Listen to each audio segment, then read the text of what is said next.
Fil-katekezi tagħna llum eżistijaj serin inkomplu nirriflettu dwar it-talim li tagħna Ġesu fuq l-Ispirtu Santu. Nkomplu naraw il-bżonn iktar tal-Ispirtu Santu f'ħajjitna u x'jagħmel l-Ispirtu Santu fil-ħajja tagħna skont dejjem ma qalilna Ġesu.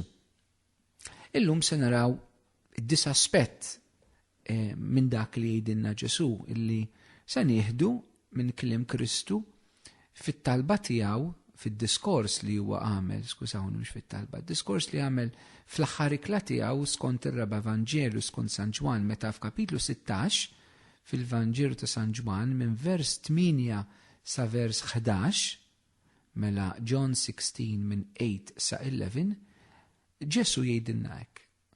U meta huwa jiġi, tgħid tal-Ispirtu Santu, juri lid-dinja li għandha żball dwar id-dnub, il-ġustizzja u l-ġudizzju. Id-dnub fil-li ma jemnux fija, il-ġustizzja fil-li jinsejjer għand il-missier u intom se tarawni iżjed u l-ġudizzju fil-li l-prinċep ta' din id-dinja huwa ġa ikkundannat. Min din li għalilna Ġesu eżistijaj dwar il-ħidma tal-Ispirtu nixtieq illum nifoka fuq aspett wieħed partikolari, mbagħad inkomplu anka b'affarijiet oħrajn jgħallimna Ġesu dwar l-Ispirtu. Meta Ġesu għalilna li meta huwa jiġi l-Ispirtu Santu juri li d-dinja li għandha żball dwar id-dnub. Hawnhekk eżistijaj. Jiena dil-kelma kien hemm mument fil-ħajja tiegħi, kiena għal min jafni tafu għandi ħafna qalbi l-evanġelizzazzjoni illi inxandru lil Ġesu ħajr xi xtat li għadu jfejja, għadu jaħfer, għadu jammet fil-spiritu, għadu jgħati ħajja ġdida fil-ħajja tagħna. Però ċertament waħda mill-affarijiet li aħna ġili insibu diffiċli anke meta qed nitkellmu man-nies kemm dialogu tal-Knisja mas-soċjetà, kemm aħna one-to-one ma' persuni, anke aħna saċerdoti xi drabi fiqrar, kemm diffiċli li tikkonvinċi l xi ħadd li jkun qiegħed fl-iżball. Kemm diffiċli li tikkonvinċi pereżempju l-uliedek li mhumiex jagħmlu tajjeb. Kemm hu diffiċli biex tikkonvinċi pereżempju llum in-nies li tgħidilhom li qed f'adulterju huwa ħażin. Ħażin. Llum il-kelma adulterju biex nagħmluha softa minnija partner bid-dinja.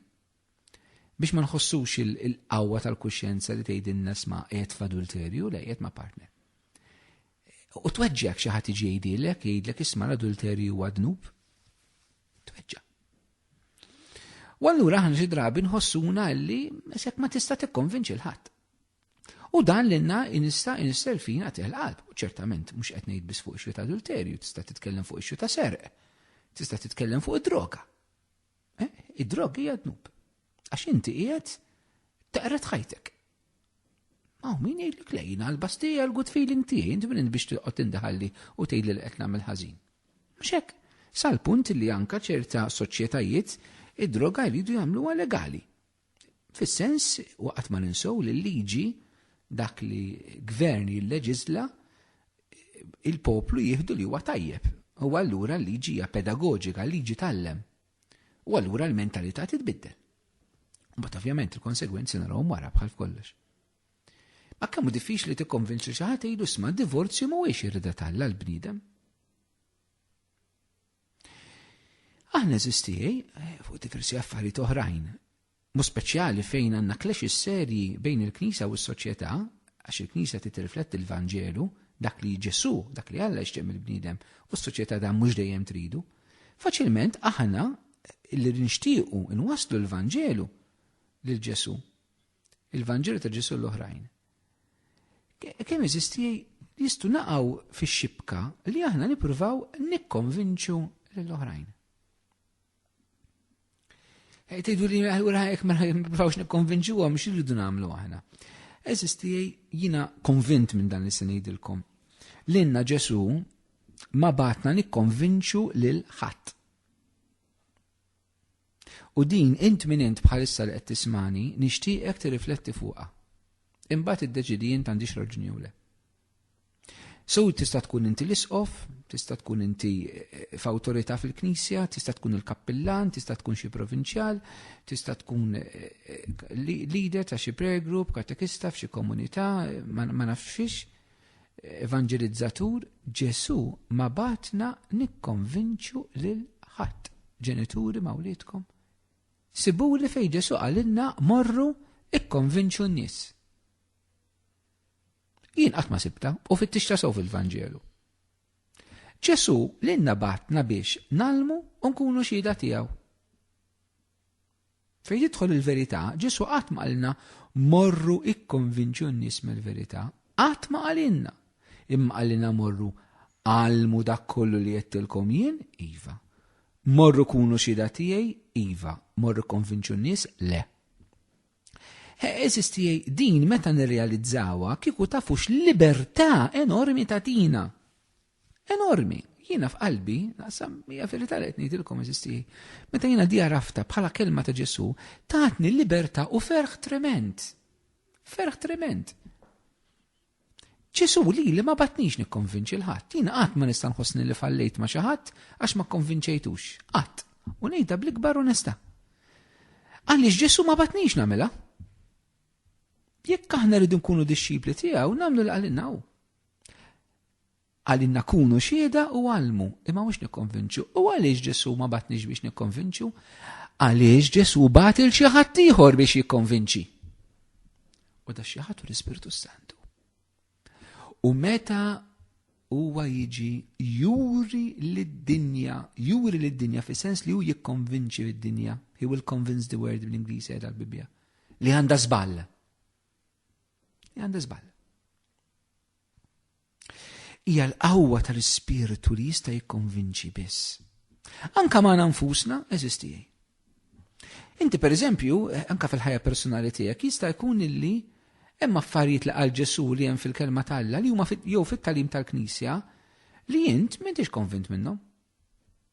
U forsi ħaġa tmur tqerra mhux għax konvint li hija ħażina, imma li il-Knisja ktejt u ma tassograx illi ma tqerriex ħalli tista' titqarmen. Però mhux konvinzjoni. Mhux konvinzjoni. Itlob lill Ispirtu Santu għażis hija biex jikkonvinċik. Anke aħna personali ma nistgħux nikkonvinċu lil nfusna. L-Ispirtu tal-Alla jista' jtina l-konvinzjoni minn dak li hu tajjeb, minn dak li hu ħażin, minn dak li hu Ġesu Kristu fil-ħajja tagħna.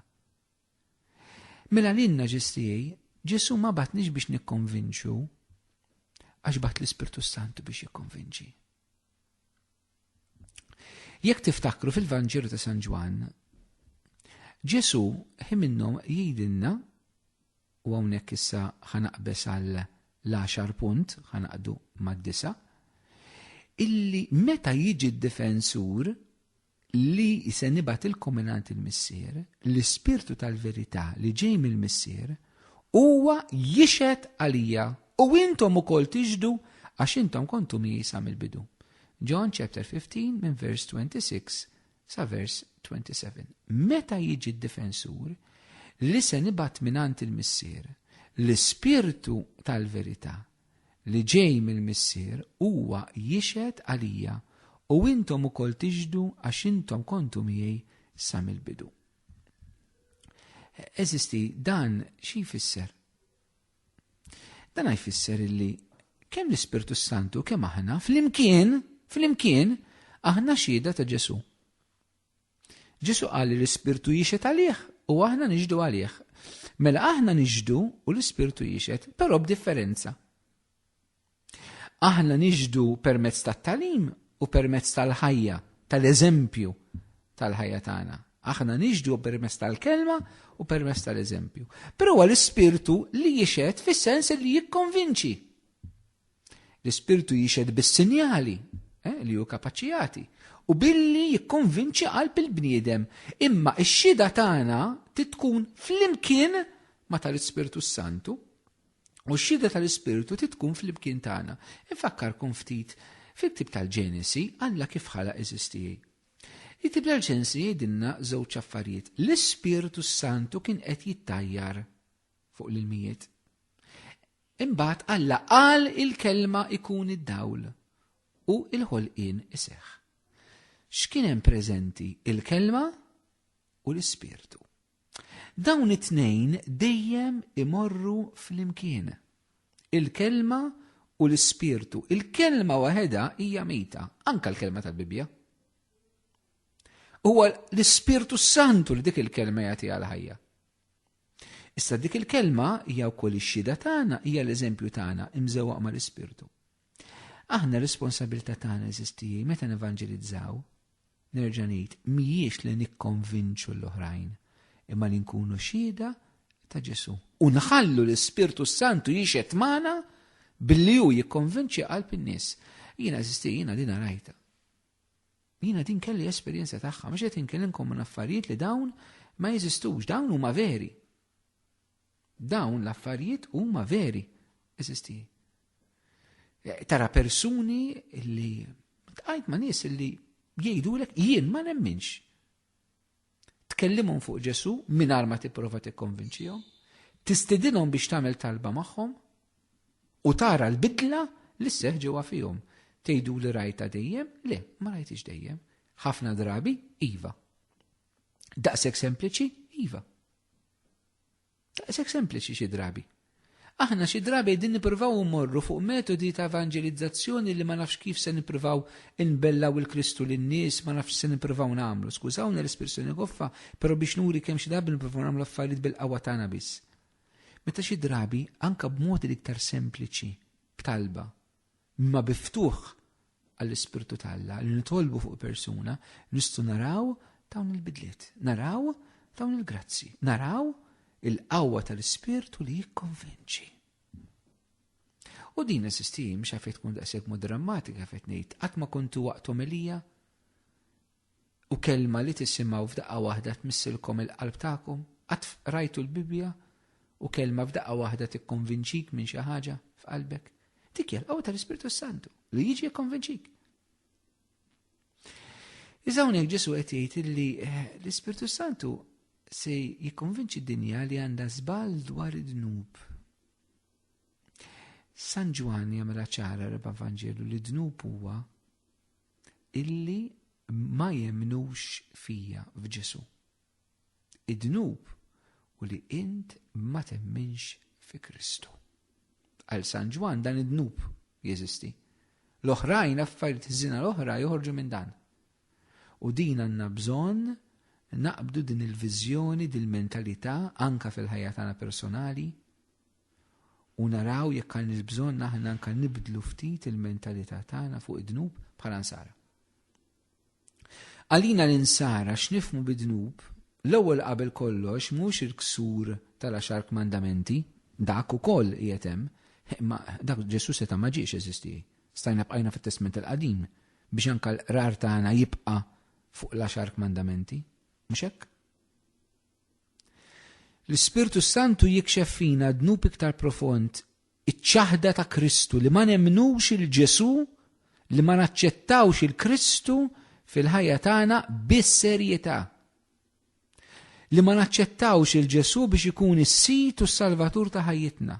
Li ma naċċettawx il-Ġesu bħala l-unika triq għal tal-Missier. Li ma naċċettawx il-Ġesu bħala triq il-verità u l-ħajja, li ma naċċettawx il-Ġesu bħala l-ħobs tal-ħajja, li ma naċċettawx il-Ġesu bħala r-raj tajjeb. Dawn huma kollha espressjonijiet ta' Kristu nnifsu. Li ma naċċettawx lilu. U mhux li ma naċċettawx fuq il-livell ta' kredu, għax fuq il-kredu kemm imorru l-quddies tal-ħadd, il-koll ngħidu jiena nemmen falla wieħed, u mbagħad ngħidu nemmnu f'Ġesu Kristu nemmnu fl-Ispirtu Santu, imma fil-ħajja tagħna ta' kuljum aħna fil-verità Ġesu fejn qed naċċettawh u fejn maħniex. Fejn maħniex naċċettaw il-Ġesu, allura l-Ispirtu Santu rid jikxef dak id-dnub fina, għax dak huwa dnub fundamentali. Fundamentali. Qalba ta' dnubit l-oħrajn. Kif inti twarrab il-Kristu jidħol il-jien u x-xitan u d-dinja. Irridu naraw aħna eżistejn ħallu l-Ispirtu Santu jikkonvinċina jekk aħna għandniex dan id-dnub. Kristu jidħol fil-finanzi tagħna. Ġesu jidħol fil-finanzi tal-parroċċa. jidħol fil-finanzi tad-dijoċesi. Ġesu jidħol fir-relazzjonijiet tiegħek. Ġesu jidħol vera fl-għotja tiegħek bħala saċerdot tal-poplu tal-Alla. Qiegħed il-mulej tħalli hemm jimmotivak fiċ-ċelebat tiegħek, fir-relazzjonijiet tiegħek. Ġesu qiegħed fiċ-ċentru taż-żwieġ tal-imħabba tiegħek lejn martek, lejn żewġek, lejn wliedek. Dina tmur lil minn sempliċement li mur l-qudies il-ħadd eżistijaj. Qed nitkellem ir-realtà eżistenzjali mill-esperjenza tal-ħajja tagħna anka fil-komunitajiet reliġjużi u fil-monasteri. Ġesu verament qiegħed hemm fiċ-ċentru u aċċettat. Għax anka l-ħajja reliġjuża, anka l-ħajja monastika jista' jkun li jottalina l-kliem tal-Evanġelu San Ġwan fil-prologu ġifdaru u niesu ma laqgħux. U tista' tkun fina, anka fina eżisti saċerdoti reliġjużi, illi ma tibqax aktar dwar Ġesu il-ħajja tal-komunità, imma ssir dwari kemm jiena komdu, kemm il-bżonnijiet tiegħi huwa moqdija, kemm jiena qed ngħix tajjeb fil-kunvent u fil-monasteru, kemm jiena qed ngħix tajjeb fil-parroċċja jew le. Ċertament il-bżonnijiet tagħna għandhom to be catered for biex ngħidlek. Imma dan hu l-iskop ta' ħajja komunitarja? Anka l-komunitajiet lajkali. Il-gruppi ta' talb, il-komunitajiet oħrajn. Għadhom verament dwar Ġesu? Jew bil-mod il-mod saru il-proġetti tiegħi għall-komunità, il-proġetti tiegħi għall-parroċċja, il-proġetti tiegħi. It's all about me biex jiena nħossni self-fulfilled, realizzat fil-missjoni tiegħi, fis-saċerdozju, fil-ħajja konsagrata. Imma għadu verament Ġesu f'iru msallab fiċ-ċentru tagħna. Is-salib ta' Kristu qiegħed iżarmana. Is-salib ta' Kristu qiegħed isallabna. Is-salib ta' Kristu qiegħed ineżżana. Qegħdin nimxu fil-verità wara dan Ġesu f'iru umli. Qiegħed inħalluh iżarma anke l-Knisja l-mulej minn dak kollu li mhux ġej minnu. L-Ispirtu Sant kemm bżonn qed jikkonvinċina eżistijaj li bil-kliem ngħidu ħafna affarijiet l-ewwel qed jinta' li qed ngħidu talija. Imma jista' jkun li dil-kelma hemm bżonn inħalluha ssir ħajja id-dnub li ma jemmnux fija. Mhux teoretikament, imma fil-ħajja ta' kuljum. Knisja eżistijaj biex tiġġedded, ħajti biex tiġġedded, il-vokazzjoni tiegħi biex tiġġedded. Irrintaqgħu ma' Ġesu li jġibilna daw l-Ispirtu Sant li tikkonvinċina fuq din l-iktar ħaġa fundamentali fil-qalba eżistijaj.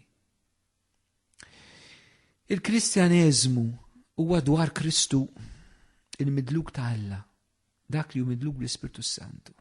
U l-Ispirtu li dilek il-Ġesu jibqa' jwassalna dejjem għand Ġesu. U jikkonvinċina midnub li nwarbu l-Kristu minn ħajjitna. U din eżistijaj qatt ma nixba nenfasizza għax inħoss verament sejħa illi din iridu ntambruha, għandna bżonn nisimgħuha jiena magħkom. Ġesu irid ikun fiċ-ċentru ta' kollox. Fl-affarijiet li jmissu mal-Knisja kollox irid idur madwar Ġesu. Dak li mhuwiex hekk eżistijaj qegħdin fi żball. Fi żball. U l-gravi li wħud minna forsi inwebbsu rasna fl-iżball tagħna. U allura nkunu qegħdin nirreżistu lill-Ispirtu Santu, kif qal San Stefnu lil-Lut. Intom li dejjem waqaftu lill-Ispirtu Santu. L-Ispirtu Santu dejjem irid jikkonvinċina fejn Ġesu mhux fiċ-ċentru biex nagħmluh fiċ-ċentru. Il-Madonna, l-mara mimlija bil-grazzja, l-mara mimlija bl-Ispirtu dejjem tpoġġi l-Ġesu fiċ-ċentru. Għamlu jidilkom hu. Għada kollox, jekk ma jdurx madwar Ġesu, ħudu l-ħajja tal-parroċċja. Ħudu ċelebrazzjonijiet tagħna, l-festi tagħna, anke l-karitarja aħna nagħmlu. Bħala nsar aħna ma nagħmlux filantropija biex ngħinu b'mod soċjali u nifqu hemm. Aħna Ġesu huwa fiċ-ċentru tal-karità tagħna.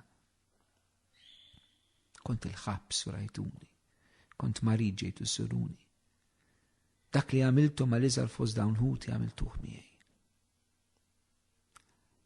Dan ma jnaqqas xejn mill-valur tal-bniedem eżistijaj. Għax il-bniedem kif kienu ħopijiet San Ġwan Pawlu II, id-dinjità tiegħu isiba fi Kristu. Meta aħna npoġġu l-Ġesu fiċ-ċentru, il-bniedem jakkwista l-ola dinjità li jista' jkollu fuq dil-art. Eżistijaj. Għax Ġesu meta npoġġu fiċ-ċentru qatt ma jbedna mill-bniedem, anzi jpoġġina iktar fil-qalba tal-bniedem. Aħna din hija l-gidba li qed tgħix is-soċjetà tagħna llum u li xi drabi wħud minna fil-Knisja qegħdin nibilgħuha wkoll. Is-soċjetà tagħna llum tħoss li jekk twarrab il-Ġesu miċ-ċentru tista' tkun aħjar għax Ġesu għax xkil. Allura nwarbuh. U jista' jkun li aħna wħud minna anke naqgħu tal-iżbal. Imma dan huwa dnub. Il-Ispirtu jrid jikkonvinċina minnu eżisti. Ejjew minn qalbna u nħeġġiġkom minn qalbi u ta' vera. Ejjew nħallu eżistijaj in-nies tal-Ispirtu jixluna wkoll, il-qaddisin. Aħna il-fidi nisternija tagħna f'Malta hija marbuta ma' diversi qaddisin, anke fil-parroċċi tagħna għandna diversi qaddisin li nċelebraw il-festi parrokjali. Il-festi fihom infushom mhumiex iżina, m'hemm xejn ħażin dwarhom. Però jekk għandna naraw jekk il-festi tagħna hux riformati jew le, u mhux imġedda jew le, il-Knisja approvat tirrestawra, għamlet ħilita u sar progress. U nirringrazzjaw min f'ħafna skiet u dbatija ħadem bil-moħbi għal dal-progress ukoll. Però l-mistoqsija qatt ma nistgħu nifqu nagħmluha. Il-festi tagħna kemm qegħdin iwasluna biex niltaqgħu ma' Ġesu? Fil-verità. Jekk l-eżistijaj, għandna problema.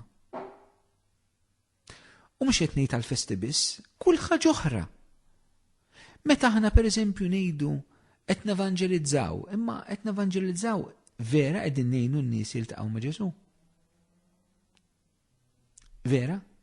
Għandna din il-ħarqa, din il-ħerqa aħna illi n-nies nixtiequhom jiltaqgħu ma' Ġesu.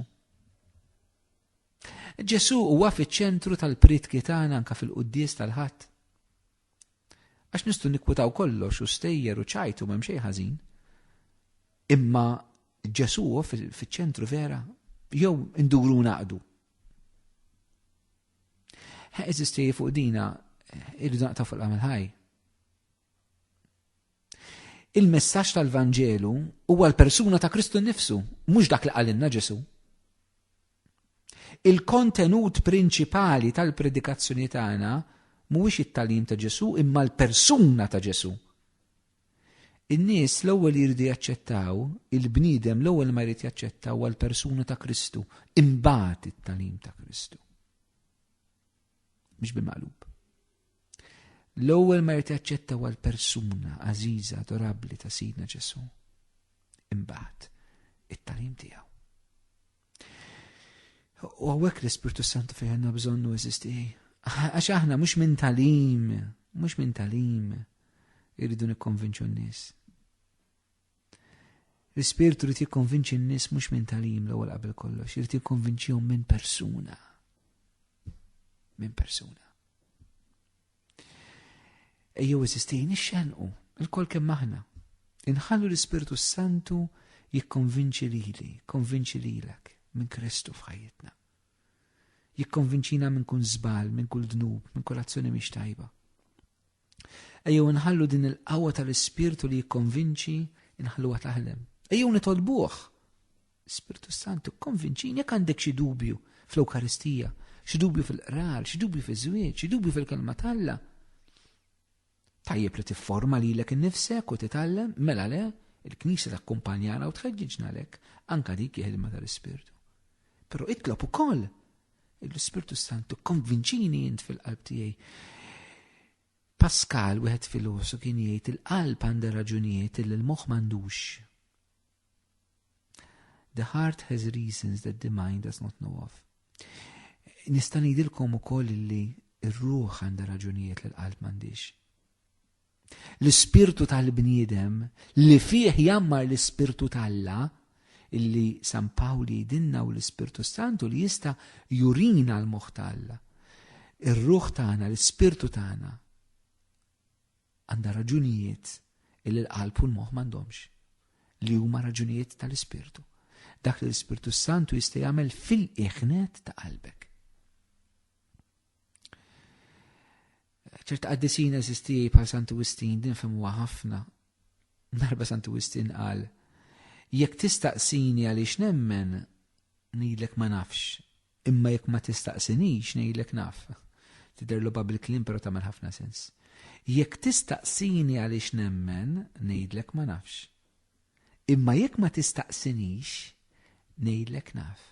Għaliex? Għax din hija l-ħidma tal-Ispirtu Santu. Li ma tistax il-ħidma tal-Ispirtu Santu tagħmilha dejjem mod loġiku 1+1=2. Hemm id-dimensjoni tal-ħidma diretta tal-Ispirtu fir-ruħ tal-bniedem. Li l-bniedem ma jistax jispjega għalhekk jaf, ma metax jispjega għalhekk jekk ma tistaqsinix naf. Mek tistaqsini ma nafx nispjega jgħidlek. Din hija l-ħidma tal-Ispirtu li forsi mhux għadna ma doqntniex biżejjed eżisti. Forsi għandna bżonn ninfħtħu aktar għaliha. Li nkunu nies iktar ta' Alla. U din hija ħabar tajba. Ejjew ħadd minna ma jaqta' qalbu u nduru lejn il-qawwa tal-Ispirtu li jista' jikkonvinċi lilna u jikkonvinċi l-oħrajn.